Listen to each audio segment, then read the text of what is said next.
I'm Martin Shervington, and this is Rehan, and we're going to have a conversation. And I think the conversation may join some dots, and I'm going to be curious about who you are, what you do, and that's it. Awesome. So, would you like to say what this is about? Which is, my name is Rehan, I love to make new friends, but then we turn over and there's a story. Would you like to give what the story, the main aspects of it? Sure. So I started using Facebook since it started, and a few years ago I was very curious of what's happening in Palestine.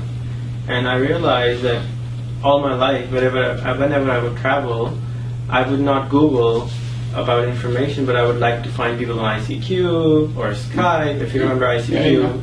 I would just like to find people, or wherever I'm going, traveling to, I would like to make friends before I go there. I literally have somebody greeting me at the airport.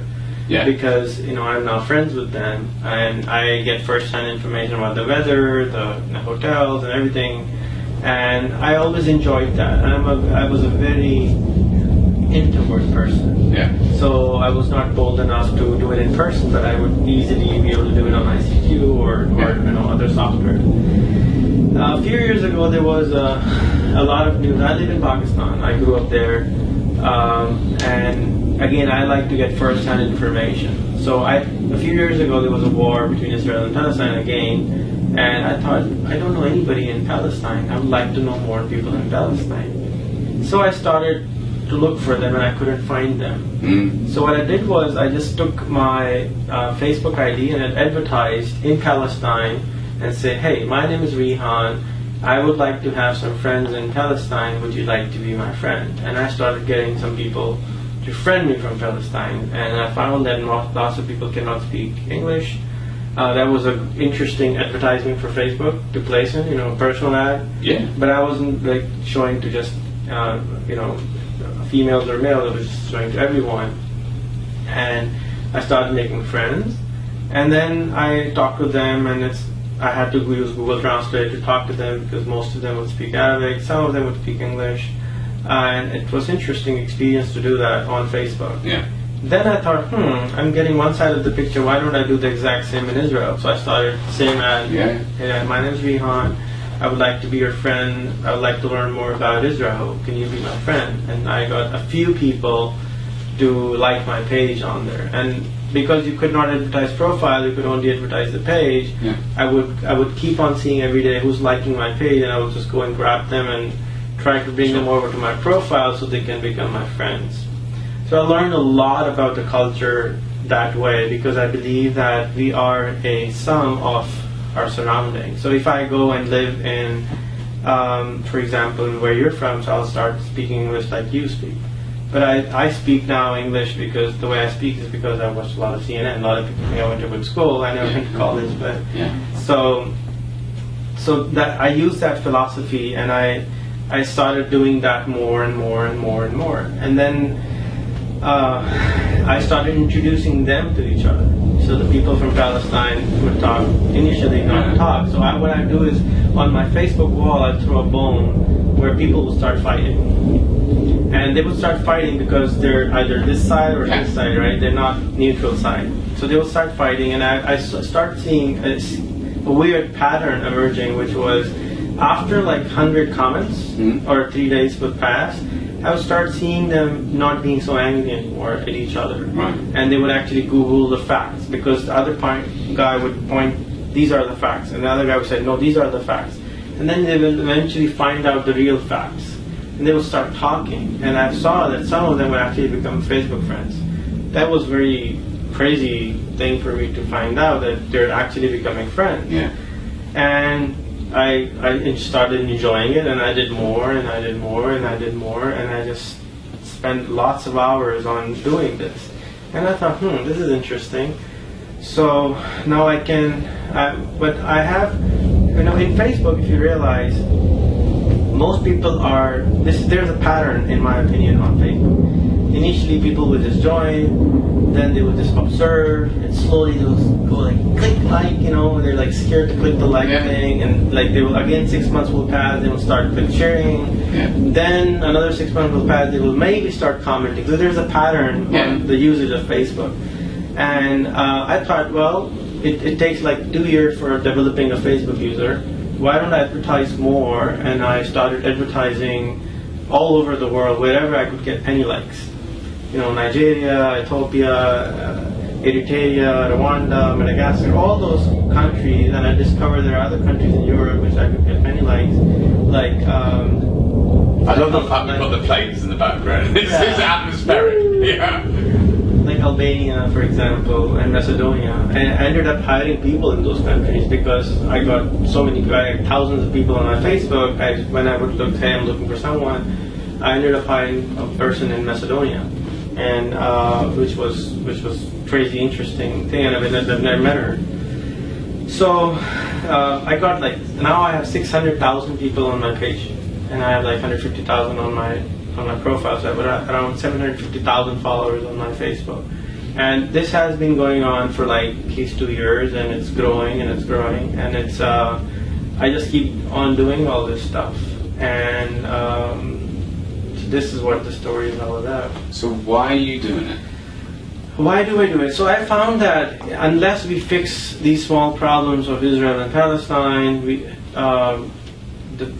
the new gods of the world, I call them, like Fox or CNN, who control our brains, right? Whatever news you will hear, you will believe it. But the only way to disseminate that is actually if it happened to you, or if you actually knew what's on the ground. So what I do it is that I try to connect these people, and they will. If you knew 500 people from Syria, there's nowhere on earth you would be sitting here. You would be actually getting somebody from Syria to talk to you, because it's a huge problem right now. 4 million people out of homes is way bigger than one person being killed by ISIS.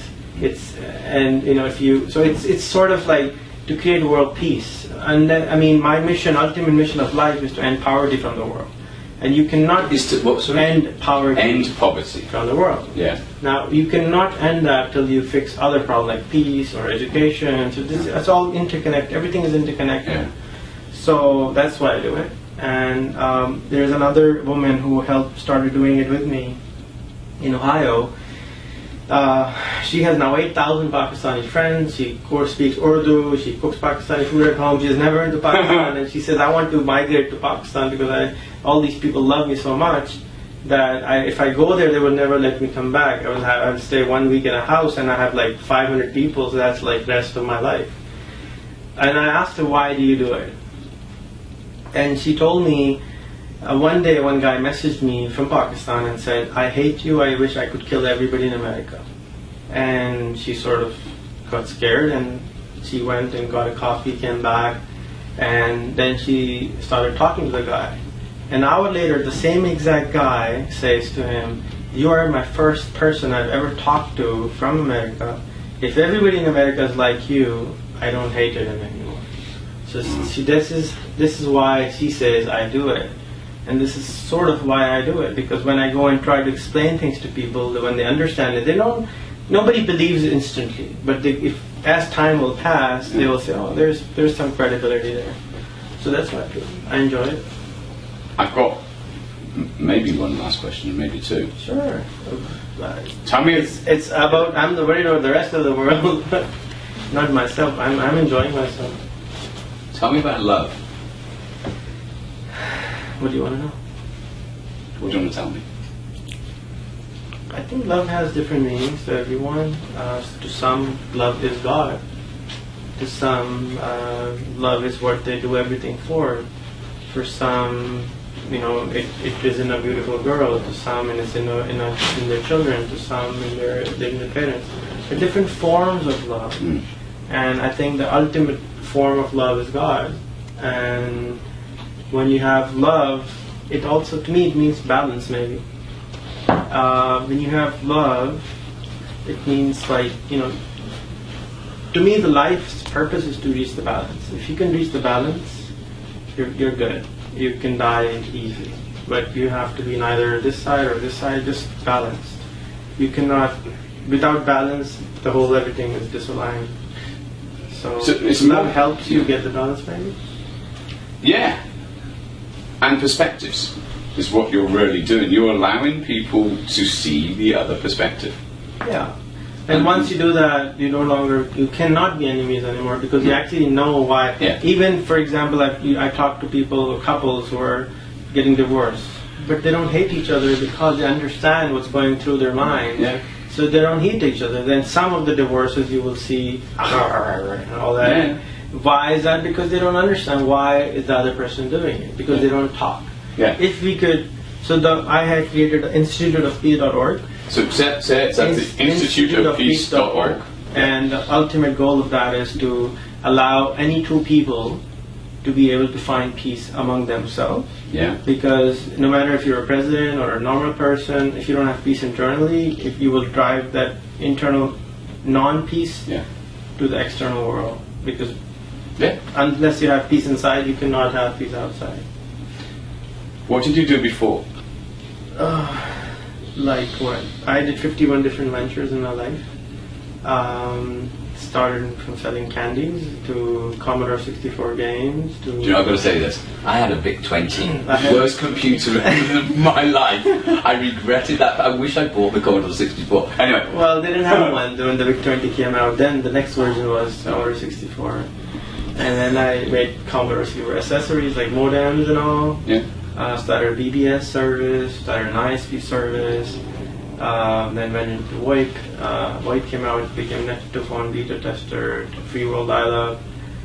Started a phone business in the US, grew it. Now it runs on its own, pretty much. And I do all the other crazy stuff. I think this is for people watching, because there's something that was suggested on here.